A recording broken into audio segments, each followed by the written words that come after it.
If you clicked this video, you probably haven't been enjoying my career as much as before when we would post our clips during the Facebook and Snapchat days. And the first reason as to why my career doesn't hit the same anymore is now in the old 2Ks, I feel like 2K did a way better job of making sure that my career had a longer purpose to it in comparison to the new 2Ks. And it's also important that whatever we're grinding for in my career allows us to have more fun or to create a different experience. So a good example of that is in 2K17 with the Grand Badge. The Grand Badge allowed us to have something to grind for throughout my career. So now when we go into the park or we play another my career game, since now we have Grand Badge, our player plays a little different because he has a takeover, the Grand Badge, that allows his player to play different. Another example of this is how in NBA 2K16 you could unlock the Terminal 23 court, and in NBA 2K17 how you could unlock the High Rise court. Now not only did this give you a reason to play my career, it also created a new experience. If one person in your circle had the High Rise or the Terminal 23 court, it would make everybody else in your circle or your friend group want to play 1v1 or 2v2 because it would bring them a new experience. One person grinded for it, and then now it'll make 4, 5, 6 other people want to continue playing 2K, especially in the second half of the year where sometimes the park is dead or getting boring for everybody. Even in 18 and 19, once you hit 99 overall, your badges would go up a tier. So if you had gold badges, they would go to Hall of Fame, silver to gold, bronze to silver. And this created a new experience for players because once you get that reward, your player doesn't play the same. He's gonna play completely different. So it's a different experience from before you got the reward and after you got the reward. And by no means am I trying to say to add these specific rewards back into the game, but I'm more so trying to get to the point that we have to add something to my career that gives it purpose and will change the experience of the game once we unlock this said thing. I almost forgot to even show what you get in 24 for grinding out my career is the GOAT tee, the GOAT joggers. You also get a GOAT mask, and you also are able to put on your championship rings on your fingers. And yeah, that's all you get for grinding out my career. It's pretty much worthless to go for this if you only play like Pro-Am and Rec, because you're not going to be able to wear this unless you're in the city or the theater. And another big thing that's causing my career to lose its purpose is the way 2K has been slowly decreasing the amount of VC that you can earn in my career. So now I'm going to break down how much VC you could make in an hour in my career compared to Pro-Am 3v3 to kind of show there's really no point in wasting your time and playing my career. So right here is a my career game that I went out my way to play, and I just want to show you guys that it's 8-minute quarters and it's also on Hall of Fame. So you're gonna see right here 27 points, 5 rebounds, 38 assists, 100% from the 3-point line, A+ grade, and I also had only 1 turnover. And now you'll be able to see that it goes to 1,600 VC in 30 minutes. Understand the 1,600 I got was from me throwing lobs and playing perfect, not playing my career in a fun way. I was just doing it to get as much VC as possible. But to a regular person, you're probably not going to get that 1,600 every time. Now if you're new to 2K and 24 is your first 2K, you might think this VC amount is like reasonable enough, but when you compare it to like Pro-Am 3v3, you'll easily realize that this is not worth the amount of time that you're putting in. Now for Pro-Am 3v3, I'm gonna give you 2 separate scenarios. Let's say you're the main guard, you're dribbling the ball, you're getting every player of the game, you're scoring 15, 18 points per game, and your games are going by quick as well. So let's just say all of your games are taking 6 minutes and you're earning 1,000 VC each game because you're the player of the game. Within an hour, you should make around 10,000 VC, somewhere around there. Now, let's say there's a second scenario where you're just a spot up shooter, like you spot up on offense and you play corner defense, and you're not getting player of the game, you're not touching the ball as much, and you're only making 600 VC, and then all of your games are comp games, so now they're taking 10 minutes. So let's say you're making 600 VC every 10 minutes. Within an hour, you're gonna make 3,600 VC. So even if you're not even a ball dominant player, you're gonna make more VC just being in Pro Am 3v3. At least in the online mode, you could have fun with your friends and catch a laugh or two instead of wasting your time going to play the hardest possible computer in the game. And now another big problem I have on MyCAREER is these MyCAREER quests. Like this one right here, this daily stat challenge, get 2 double doubles, and this weekly stat challenge to get 3,000 VC. I don't really have a problem with it, it's fair. But when you get to these endorsement like quests, they make no sense to me. Like this one right here, it says to get either a 50-point game, a 15 assist game, or lead the team in whatever stat to get 750 VC. So I have to probably waste my time with maybe 1, 2, or 3 games just to get 750 VC. And for me, it's like the way the game is, what in the world is 750 VC gonna get me? So like when we go to the Gatorade, one muscle milk Gatorade is 500 VC. So I'm only earning enough VC to get one of 3 different components of the whole Gatorade bar. Let's go look at the skill boost. That's enough VC just to get 3 jump shot boosts, and there's 6 other possible boosts that I could get. So in my eyes, I'm trying to get a 50-point game or 15 assist game just for like 3 jump shot boosts. The amount of time people are putting in to grind for certain things does not equate to what I'm able to get. Like it just doesn't make sense in my eyes. I even want to show you in current gen, I was able to make 2,000 VC just from playing the game till halftime, and I didn't have to throw no lobs. I just had to get open, shoot my threes, and score as much points as possible. Now I understand that 2K is gonna minimize the amount of VC that we can get so that it still makes us want to buy it, but it's literally to the point where there's no point of me playing because the amount of VC that I earn isn't gonna matter. And even in 21 current gen, you would continue to play MyCAREER games until you would get your endorsement check after a certain amount of weeks. I want you guys to see how much VC I have after picking up all of those checks, and then that's the 3rd time, and then it closes, and you're gonna see at the bottom left, I got 33k VC from stacking up my endorsement checks. And it's not like this is something like that's overpowered. Like I earned it. I played a whole bunch of MyCAREER games. I got my endorsements. Now it's to the point I don't think I'll ever earn this much amount of VC and it be worth it in 2K24. For those of you that didn't know, Road to 99 was in NBA 2K18 and 19, and they were basically where your overall was tied to like what would be your park rep in the new games. So a rookie, it would have been a 60 overall, and a legend would be a 99 overall. So in these 2Ks, you could basically grind out your park rep in MyCAREER. So since a lot of people were farming my points and trying to get as much XP as possible, 2K started doing like updates and patches to make the AI kind of prioritize like limiting the amount of my points that you could get. You could start to see them try to double team you more and try to prevent you from getting certain alley-oops off. Quick 1 elevator rip from behind half court, especially when you reach that time when they're gonna double team you as soon as you get past half court. They patched us on alley-oops. They patched us on post spins. They patched us on drop steps. They patched us on moving shots.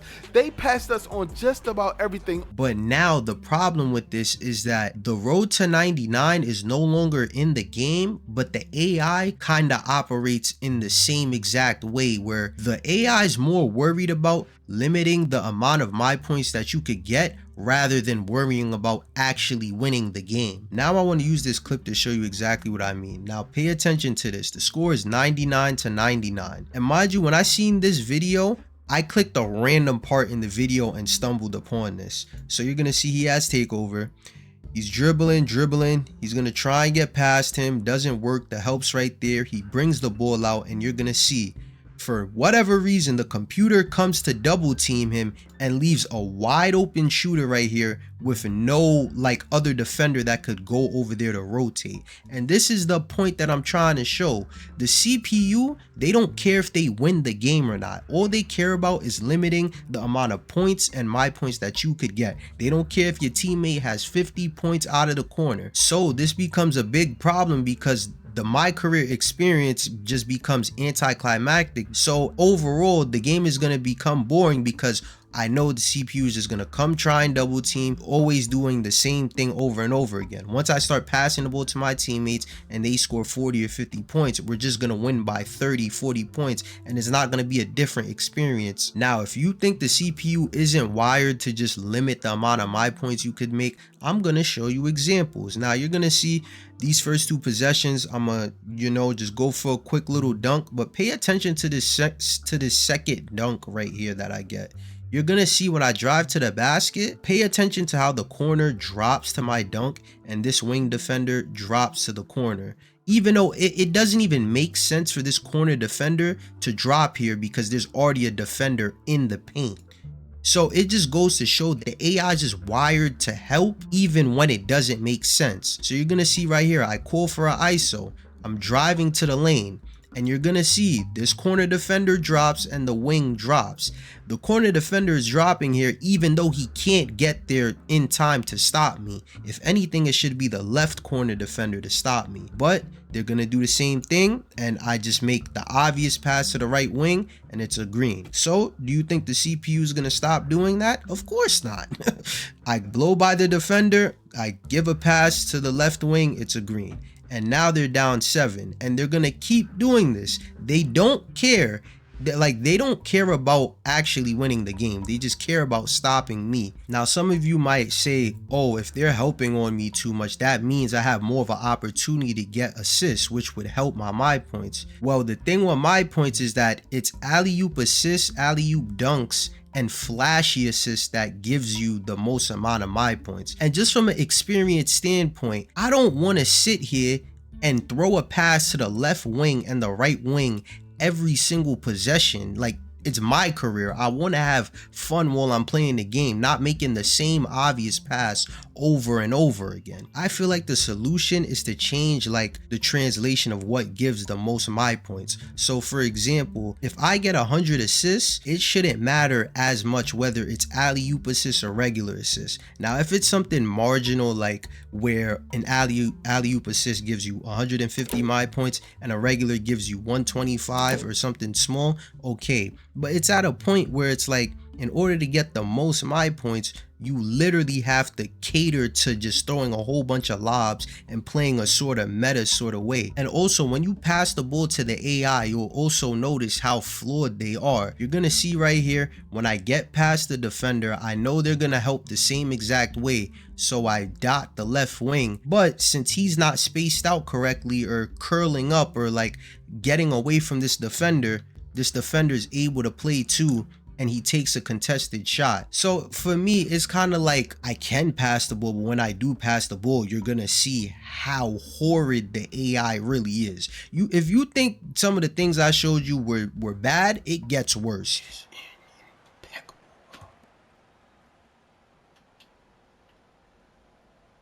Dog. Yo.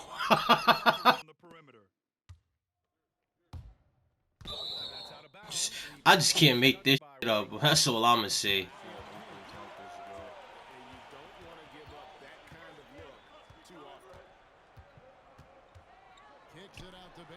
He's dropping out the wing. Yo, this is what I'm talking about, bro.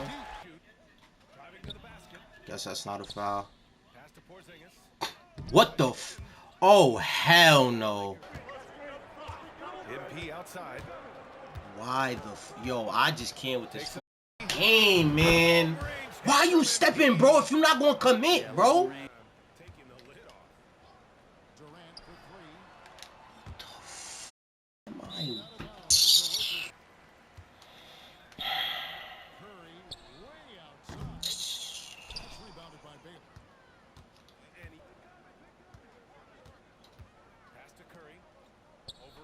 Now you shoot it, bro. What the what the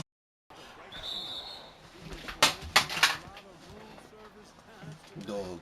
So now I'm gonna break down this clip to really emphasize all of the flaws of the AI literally in one possession. So you're gonna see right here, I use the screen, the hedge defender is in the paint, like he's still able to guard the roll, so I have no passing option. but the AI still helps regardless, even though there's someone already in the paint. So their corner defender goes to the paint and their wing defender drops.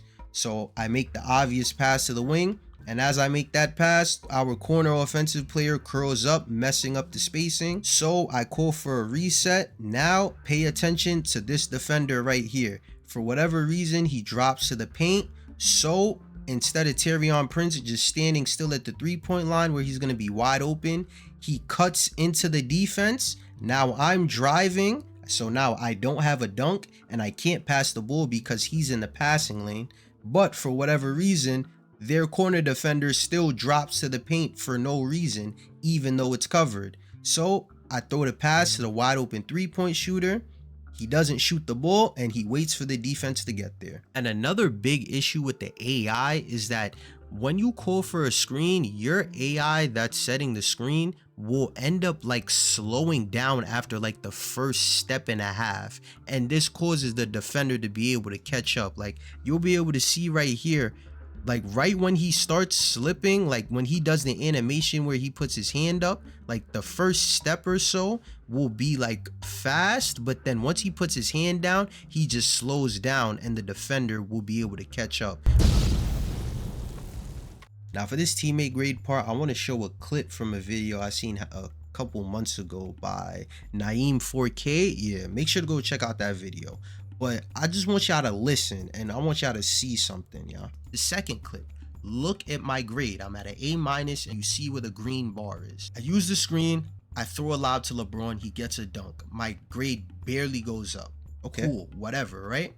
So I get back on defense, I'm following my arrow and I'm guarding my man. I'm doing what I'm supposed to do as a consumer that paid for the game, and you see my grade drops. You want to see in comparison, when the clip started, my grade was here. When the clip ended after I got an assist and continued to play defense as I should, it went down here. So yeah, in other words, 2K is basically finessing us out of like our teammate grade. So there's a comparison that I made in this video. Basically, in For Honor, in this fighting game called For Honor, right? There's certain characters, if you get hit by that character with a certain attack, you'll continue to lose health after you get hit. But this makes sense because you did something wrong. You didn't defend yourself enough and you got hit. So now you're dealing with inflicting damage, which is perfectly fine. But from a 2K perspective, that doesn't make sense. If I'm standing still and guarding my man in the corner and following my arrow and doing what I'm supposed to do, and I'm still losing teammate grade, I'm just being cheated out of something for no reason, and that's not fair to me. And that just goes into a deeper conversation of why do they want to take away your teammate grade? Because your teammate grade goes towards how much VC you get at the end of the game, and that goes into a bigger conversation that we're gonna save for another time. And another issue with the teammate grade that I talk about in the video is how right here you guys can see I have 106 points, I have an A+, but you could see I have a Gatorade cup. So me being, you know, a decently smart person, I wouldn't say I'm the smartest, but I'm not trying to lose my teammate grade. I'm not trying to do none of that. I'm not trying to start taking bad shots or whatever the case may be. So you can see right here,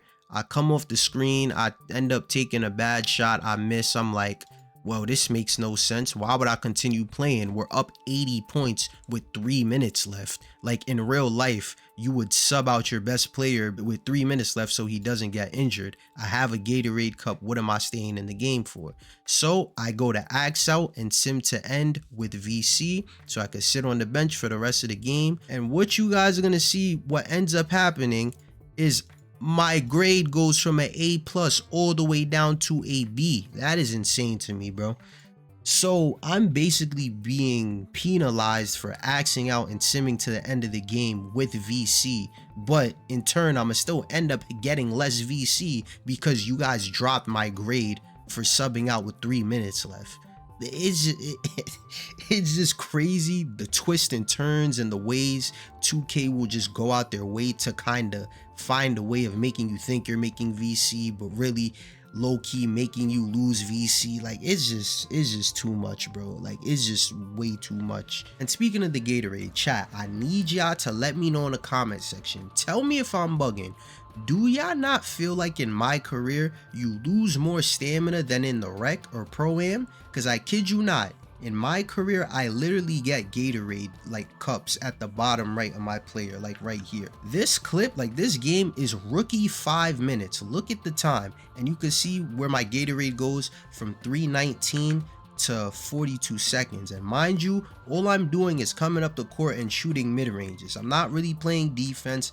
I'm not pressing turbo that much, and you can see I'm losing a lot of stamina. But a big difference is on the rec, I'm not just only playing offense. Not only am I dribbling up the court against a lockdown, but I'm also playing defense against their guard too. You're gonna see right here, I'm pressing their guard up the court. So you would think playing offense and defense, I would lose more stamina, right? But no, for whatever reason in my career, you lose much more stamina. I don't know if in my career, in between quarters, your bar doesn't regenerate and in the rec it does or something like that. Maybe that's the case. But for me, it's just like, I don't see no point in that being a difference. So in my opinion, I feel like my career is just too stressful. Whether you're a casual player that plays once every 2 weeks or you're a comp player that plays every day, it's just no point of playing my career. You're better off grabbing like 1 or 2 of your friends and going to play the rec or the pro-am 3v3, because at least you'll have a little bit of fun and you'll catch some laughs rather than going to play my career and having to deal with everything I talked about. But if you've been bored of the NBA 2K park in recent years, be sure to check out my last video where I break down my theory as to why it doesn't hit the same anymore.